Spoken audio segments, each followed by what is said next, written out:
In this video, it's very simple. I just want to show you how to use your Beats Solo 4 with lossless audio. So if you want to get lossless audio, you will obviously need somewhere where to get it from. If you're on the iPhone, I know that the original Apple Music app is actually supporting this feature, and maybe there's other ones. If you're using YouTube Music, unfortunately, you don't get lossless audio. So you can use your iPhone or obviously any other audio player that allows you. And to do so, unfortunately, you cannot use the wireless feature of the Solo 4 to get this sound quality. You absolutely need to connect them using a cable, and here you have two choices. Choice number one is USB Type-C cable to USB Type-C, and I suggest you use the original one that came in the box. So you just have to connect this to the port and the other end to your iPhone or other device that is able to output audio through a USB Type-C port. If you have a MacBook, a newer iPhone that is using a USB Type-C port, this one is an older one, so it's only Lightning, so this won't work.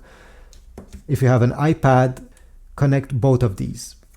You can obviously also use the 3.5mm cable that came included, or if you have your own one, use your own one, and connect this to the port on the headphones and the other end in your audio player.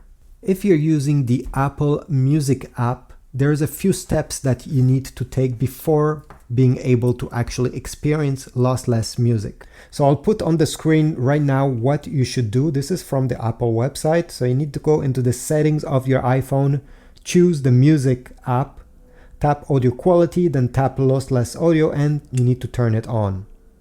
Then choose audio quality for streaming and downloading audio and choose lossless, again at maximum resolution of 24 bits, 48 kilohertz.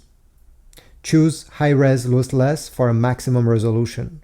If you're using another app or a different audio player, there will be other settings you may need to change before this to be able to happen.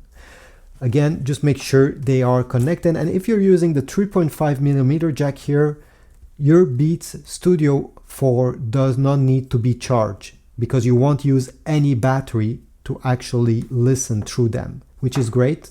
So this is it. I hope this was useful. If so, please leave a like, subscribe, and I'll see you in the next video.